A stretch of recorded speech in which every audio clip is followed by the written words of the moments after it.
Bienvenue dans l'univers enchanteur du conte africain 225, où les récits ancestraux prennent vie pour vous transporter au cœur des traditions et de la sagesse de l'Afrique.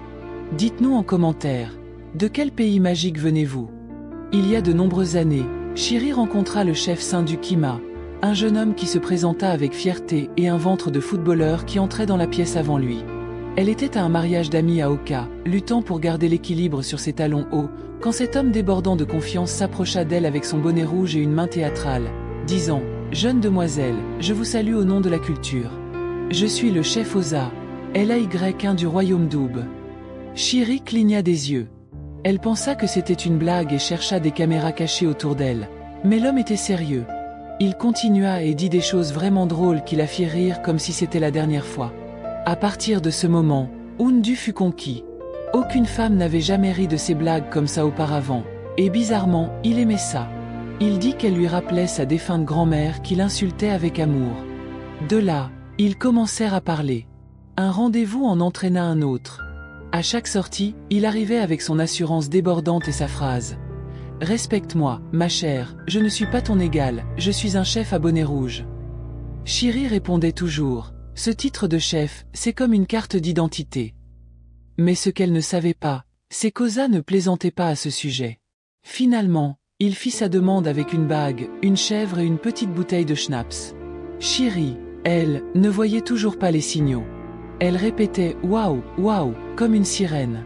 Elle dit « Oui, si tu vivais dans l'état d'Anambra et que tu n'as pas entendu parler du mariage traditionnel du chef Oandu et de Chiri, désolé, soit tu étais sourd, à l'étranger, soit une chèvre. » Leur cérémonie de mariage fut un miracle communautaire, car les gens eurent de quoi manger pendant des jours. De la place du village au gouvernement local suivant, tout était peint aux couleurs de l'hachis du matin et de l'esprit de flamboyance. Le chef n'était pas seulement un chef titré, il était aussi un importateur prospère de pièces détachées. Il arriva avec cette jeep et un orchestre complet qui chanta uniquement son nom pendant 6 heures d'affilée. Même les cuisiniers ne pouvaient se concentrer, dansant tout en faisant frire les plats. Les gens emportaient du riz, de la viande et des boissons comme s'il s'agissait des palliatifs du Covid-19. Chiri, vêtue d'un tissu Georges scintillant et de perles de corail de la taille d'oignons locaux, apparut comme une reine de Nollywood, et osa jeter l'argent comme s'il y était allergique. Pendant la danse des mariés, l'aspersion d'argent était comme de l'eau, comme si le sol allait marcher. Ils ramassèrent l'argent avec des sacs « Ghana Must Go », et ceux qui volaient de l'argent repartaient chez eux avec au moins 80 000 nera. À la fin de l'événement, ils utilisèrent 2 voitures pour transporter les sacs d'argent.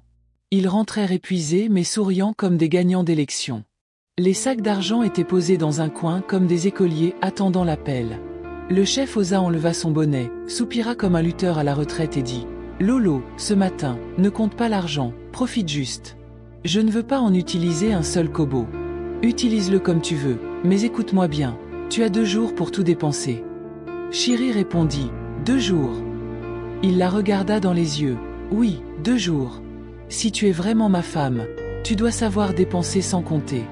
Dépense comme si ton destin en dépendait. » Chiri regarda l'argent, puis lui, et éclata de rire. « Chef, c'est pour ça que l'EFCC recherche des gens comme toi. » Il balaya cela d'un geste et répondit « Qu'ils viennent, mes mains sont propres. » Le lendemain matin, Chiri se réveilla en se sentant comme la reine d'Angleterre mélangée à la reine de la côte. Son nouveau titre de Lolo marinait encore dans son esprit comme une soupe. Elle prit son nouvel iPhone 13, offert par le chef, ouvrit Instagram, et la page Explorer criait « Cheveux humains, 450 000 nera seulement. » Elle gloussa et murmura « Mon Dieu, qui suis-je pour que tu m'aimes ainsi ?» Elle commença à ajouter des perruques au panier, Bond Street, Waterwave, Indien, Malaisien, Miso, Cotonuru, Miso, tout.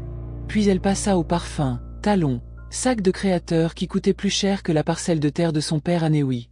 Alors qu'elle cliquait sur « Passer à la caisse », quelque chose se produisit. Une voix douce, pas de son village, murmura « Utilise ta tête, Chiri. Ton mari crie son titre de chef comme s'il était le second Jésus. Celui-là jette l'argent comme du papier toilette. Qui sait quand il te jettera, toi? Réfléchis, ma fille. » Elle siffla comme un conducteur de Lagos, mais se déconnecta du site de perruques et acheta ce dont elle avait besoin à ce moment-là. De belles sandales, un parfum, parce qu'une reine sans bonne odeur, et un petit kit de maquillage. Ensuite, elle alla ouvrir un compte d'épargne secret. Elle entra dans la banque comme un ange timide, déposa discrètement plus de 10,7 millions de Naira, signa son nom et rentra chez elle comme une voleuse avec un but. Elle n'en parla à personne, pas même à son miroir. Avec le temps, elle oublia même que cet argent était là, mais le ciel, lui, n'oublia pas. Quelques jours plus tard, Chéri remarqua quelque chose de troublant. Le chef Sindu ne levait jamais le petit doigt à la maison. S'il mangeait du riz et que la cuillère tombait par terre, elle y restait comme un meuble. S'il buvait de l'eau et que la bouteille roulait sous la chaise, elle devenait partie intégrante du décor du salon. Une fois qu'il avait fini de manger, il poussait son assiette sur le côté comme s'il venait de signer un contrat de plusieurs milliards et criait « Lolo, viens nettoyer ça !» Et si, par erreur, Chéri osait se plaindre. « Osa, tu pourrais porter ton assiette, tu passes par la cuisine pour aller au canapé. » Il écarquillait les narines comme un chef sur le point de renier quelqu'un et répondait « Chéri, laisse-moi même te demander, que fais-tu dans cette maison à part être femme au foyer?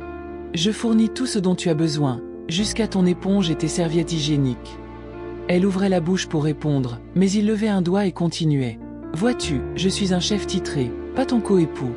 Dans ma culture, quand un homme épouse une femme, elle devient la main, la jambe, le balai et la serpillière de la maison. » Un jour, elle en eut assez et dit « Osa, tu veux dire que tu ne peux même pas laver une cuillère ?» Il s'emporta. « Es-tu folle? Sais-tu qui je suis? Mon nom de chef est Okosi, l'arbre géant qui ne touche pas l'eau. Laver des cuillères enlèverait ma fierté ancestrale. Ne fais plus jamais cette erreur, que ça ne sorte même pas de ta bouche, ni dans un rêve ni dans la réalité. Je fournis tout. Je suis le chef Awika, le lion du football. Je t'ai donné une maison, des vêtements, la DSTV avec Supersport, et même ce gel doré que tu utilises pour dessiner ton front.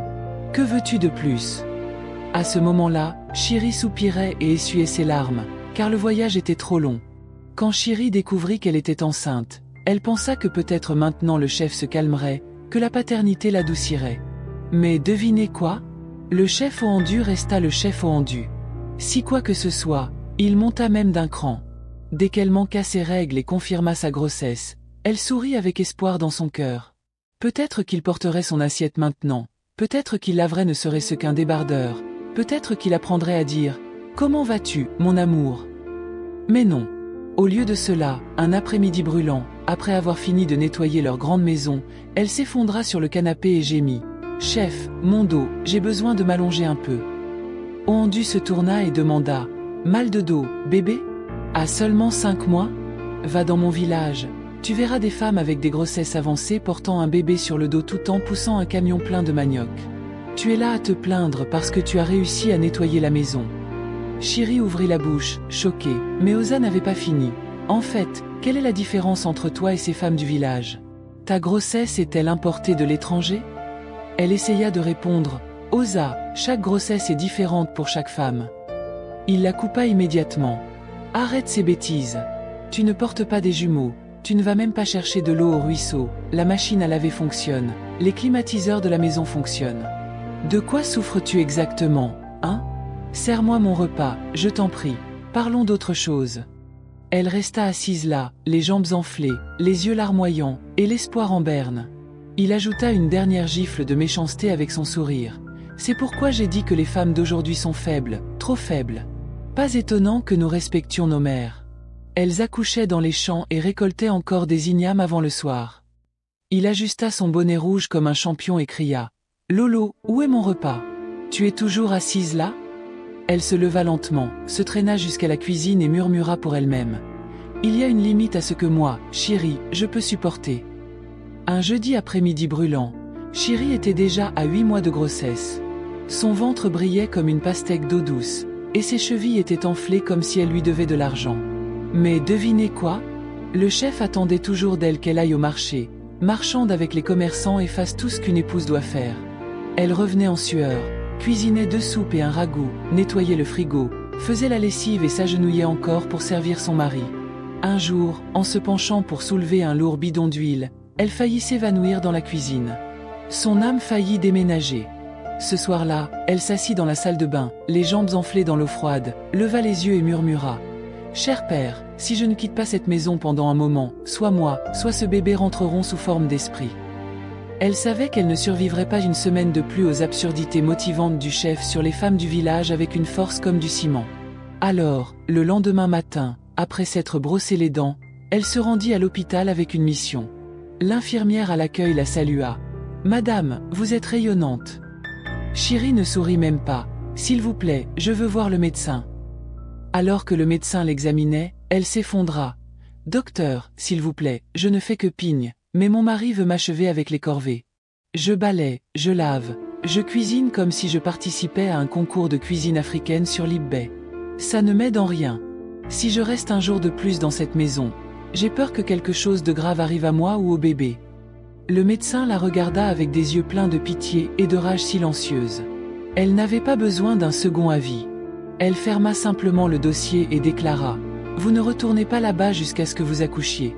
Je vous place immédiatement en repos hospitalier. » Shiri leva les yeux, l'espoir vacillant comme les lumières de Népa. « Vous voulez dire ça, docteur ?»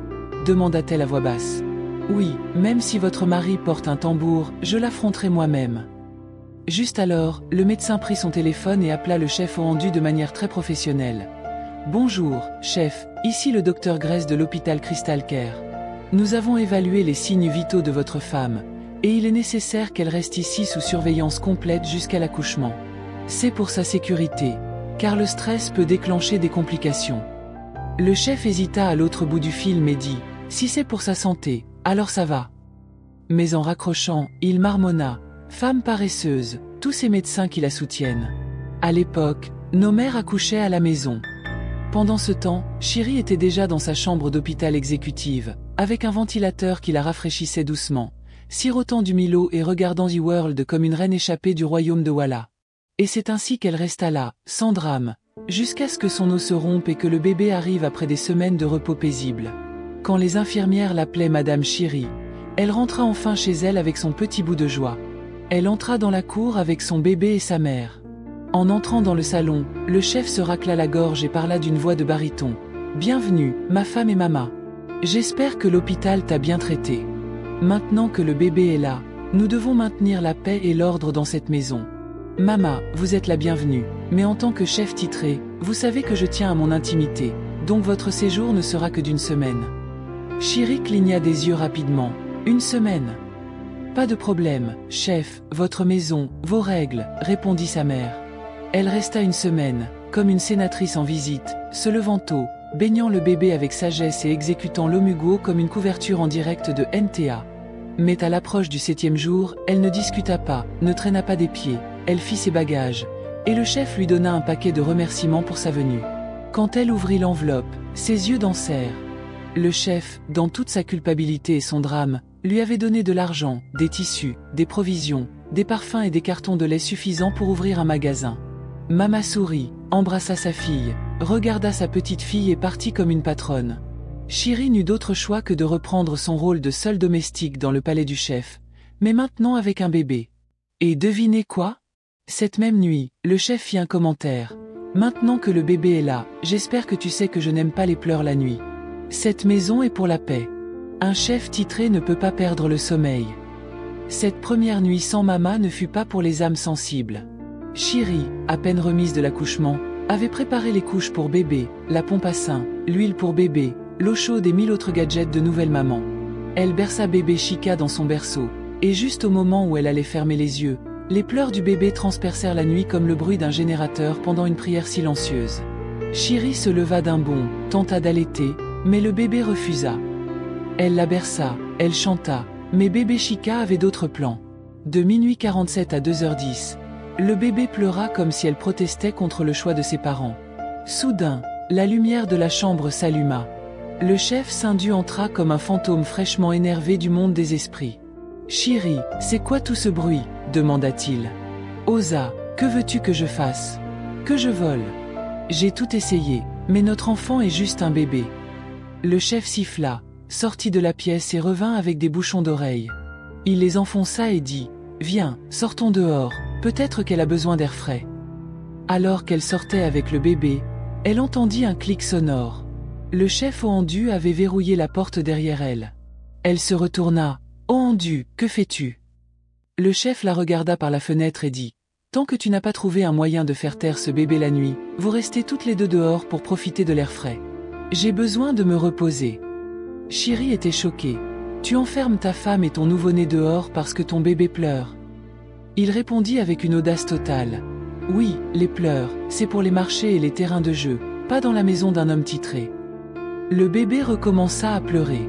Chiri s'assit sur le sol de la véranda et dit « Mon Dieu, si c'est ça le mariage, la prochaine fois, donne-moi un signe en lettres majuscules. » Le lendemain matin, il ouvrit la porte avec un sourire éclatant, comme si rien ne s'était passé, et annonça « Ah, Chiri, je voulais juste t'apprendre la discipline, ne déforme pas les choses. » Elle le fixa avec le regard qu'on donne à quelqu'un qui vous fait mal intentionnellement. Mais avant qu'elle ne puisse répondre, elle entra sans un mot. Le bébé bâilla, mais le chef avait un plan. Plus tard dans la soirée, alors qu'elle était assise tranquillement dans la pièce, ignorant ses toux théâtrales et ses tentatives de blague, il entra avec une enveloppe brune. Il la posa devant elle comme s'ils allaient régler un différend foncier. « Ouvre-la !» Chiri, encore en colère, ouvrit l'enveloppe et faillit crier. 5 millions de Naira s'y trouvaient. Elle demanda « C'est pourquoi ?» Il ajusta son bonnet rouge et dit « C'est une excuse. Je suis stressé, tu es stressé, oui, c'est frais. Un chef titré ne peut pas dire SORRY, alors utilise cet argent pour prendre soin de toi et du bébé. Peut-être achète une de ces perruques B-Street que vous, les femmes, aimez. » Avant qu'elle ne puisse réagir, il continua. Je suis un chef titré, nous ne supplions pas avec la bouche, nous supplions avec des actions, et ça, c'est une action. Chiri regarda l'argent, puis son mari. Elle ne dit pas merci, ne l'enlaça pas. Elle demanda simplement, alors, demain, quand le bébé pleurera à nouveau, on recevra encore 5 millions, ou on dormira dans la maison du générateur. Le chef se gratta la tête comme s'il essayait de se rappeler où il avait enterré sa dignité et répondit, on verra d'ici là. Cette nuit-là, la paix revint dans la maison, non pas parce que l'amour avait ressuscité, mais à cause de l'argent. Le lendemain, un autre désastre éclata. Chiri, qui n'avait pas bien dormi la nuit précédente, ressemblait à quelqu'un qui avait lutté avec cet ancêtre dans un rêve. Ses yeux étaient rouges, ses lèvres pâles, et son corps semblait avoir été déchargé d'un camion de ciment. Elle et bébé Chika dormirent paisiblement jusqu'à 14 heures. Quand elle se réveilla enfin, son estomac grogna comme un lion blessé. Elle regarda l'horloge. « Ah !» cria-t-elle. « Laisse-moi juste faire bouillir du riz, je ne veux pas de problème du tout. » Elle se leva lentement. Boum ! Le vertige tourna comme un masque de village pendant la saison des festivals. Elle s'appuya contre le mur, attrapa une chaise, s'assit et murmura. « Père, laisse-moi juste survivre aujourd'hui. » Elle réussit à ramper jusqu'à la cuisinière à gaz, alluma la bouilloire et se fit une tasse de thé. À 20h30, il n'y avait toujours pas de nourriture dans la maison, car elle n'avait pas retrouvé ses forces. Elle attendit le chef cindu comme une enfant attendant ses résultats. La porte s'ouvrit, le chef entra avec une lourde colère. Il demanda à manger, et elle lui dit qu'elle n'avait pas pu cuisiner. Il cria « Pas de nourriture ? Que as-tu fait depuis ce matin ?» Elle expliqua doucement « Je n'ai pas bien dormi la nuit dernière parce que tu nous as enfermés dehors, tu te souviens ? Je suis encore très faible. J'espérais que tu pourrais nous acheter à manger au restaurant. » Le chef rendu s'emporta. Un chef titré comme moi devrait abandonner son statut royal et faire des courses comme un homme ordinaire. Son visage changea.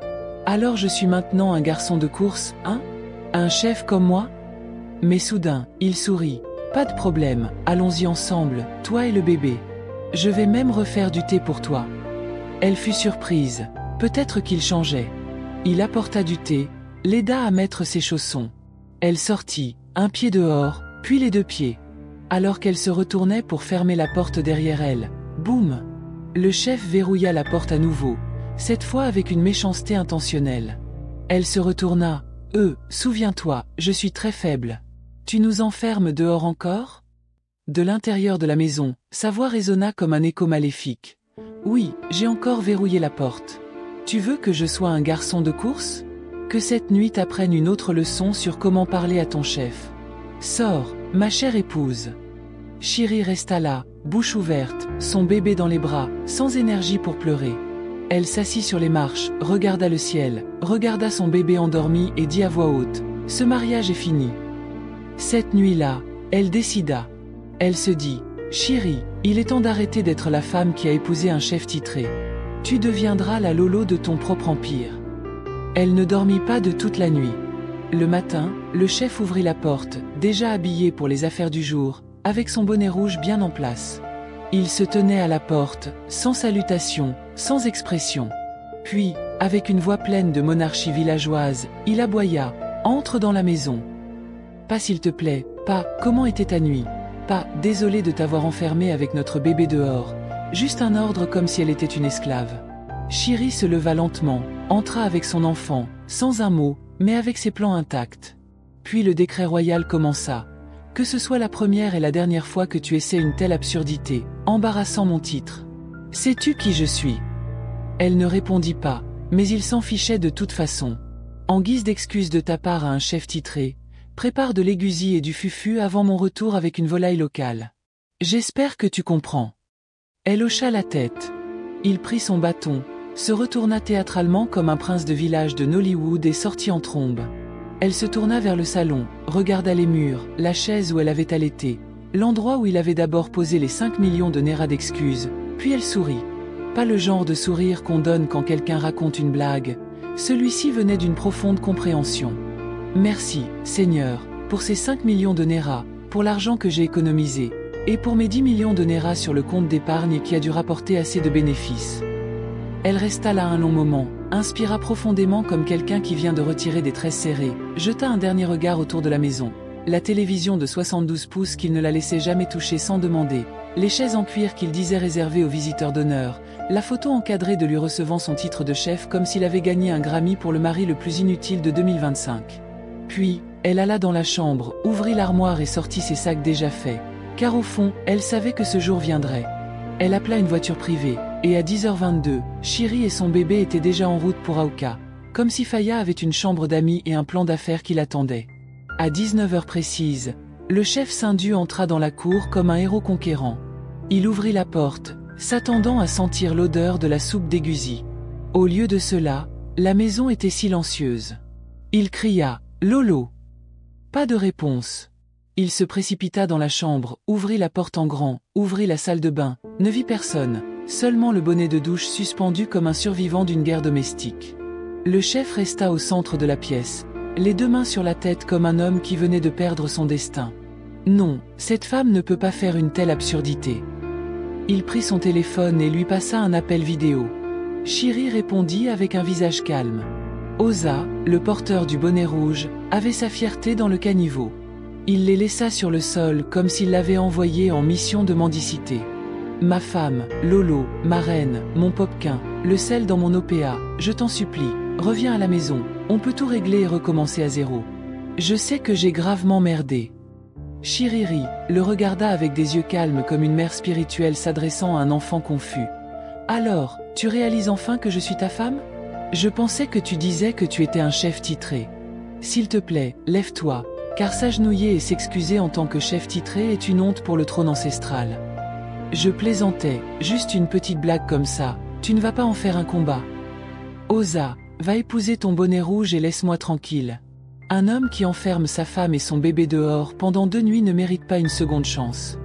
Il essaya de dire quelque chose, elle leva un doigt comme une aînée à une réunion de village. Chut, je ne te déteste pas, j'ai juste guéri au-delà de toi. Si je reste, ma fille pensera que c'est ainsi que tous les hommes se comportent. Alors, non merci, je veux qu'elle connaisse l'amour, pas la peur déguisée en tradition. Puis elle prononça la phrase finale, souriant magnifiquement. Dis à ton bonnet rouge d'apprendre à cuisiner, car moi, Chéri, je cuisine maintenant la paix, le but et la prospérité, et devine quoi ? Ça a meilleur goût. Elle mit fin à l'appel, resta là, une main tenant toujours le téléphone, l'autre tenant le regret. Il comprit alors l'adage. Quand une femme décide de partir, même si tu supplies avec ton charme habituel, elle ne reviendra pas. Et, peuple africain, tribu du karma, comment allez-vous tous ? Moi, je vais bien. Mes chères sœurs, approchez-vous, ce n'est pas juste une histoire. J'espère que vous avez pris des notes sur certaines choses avant de dire oui à un homme parce qu'il a de l'argent. Posez-vous des questions importantes. Oui, l'argent est important. Personne ne veut souffrir. Mais ma chère, le mariage n'est pas une destination, c'est un voyage quotidien. C'est se réveiller à côté de quelqu'un tous les jours, à travers le stress, les enfants, les malentendus, la maladie et la pression. Laissez-moi vous dire une vérité amère. L'argent ne peut pas vous enlacer quand vous pleurez. L'argent ne peut pas s'excuser après vous avoir manqué de respect. L'argent ne peut pas vous aider à porter un bébé à 3 heures du matin quand vous êtes faible et que vous saignez. Que ferez-vous si cet homme a de l'argent mais pas d'empathie? Et s'il pense que vous nourrir et vous donner de l'argent pour le transport équivaut à de l'amour? Et s'il vous voit comme une domestique qu'il a achetée avec le prix de la dot? Shiri a épousé un chef titré avec de l'argent, de gros sacs d'argent pendant le mariage traditionnel. Mais que s'est-il passé? Elle a fini par être traitée comme une domestique avec un utérus et punie pour être humaine. Alors, avant de dire oui, parce qu'il vous a acheté un iPhone, vous a emmené à Dubaï ou porte une agbada avec une belle montre, faites une pause et demandez-vous, cet homme peut-il m'épouser dans la prière? Peut-il respecter ma voix? Peut-il laver les assiettes quand je suis malade, ou me verrouillera-t-il dehors? Me voit-il comme une partenaire ou comme une propriété? Ne vous précipitez pas dans le mariage à cause de ce que vous voyez sur Instagram. Le mariage n'est pas un filtre, c'est la vraie vie, et il exposera les choses que vous ignorez. Choisissez la paix, pas la pression. Choisissez l'amour, pas la luxure déguisée en peur. Choisissez un homme qui vous voit comme un être humain, pas seulement comme quelqu'un pour servir à manger et donner des enfants. Ouvrez grand les yeux, et si vous êtes déjà dedans, que la sagesse vous trouve au nom de Jésus. Amen. Sur cette note, je termine l'histoire d'aujourd'hui. Donnez-lui un pouce levé et laissez-moi lire vos commentaires sur ce que vous avez appris de l'histoire. Si vous avez une expérience ou une pensée à partager en lien avec l'histoire, allez-y et faites-le. N'oubliez pas de partager avec vos proches, et si vous n'êtes pas encore abonné à cette chaîne, appuyez sur ce bouton d'abonnement. Jusqu'à ce que je vous apporte une autre histoire passionnante, c'est un au revoir d'ici, et que Dieu vous bénisse.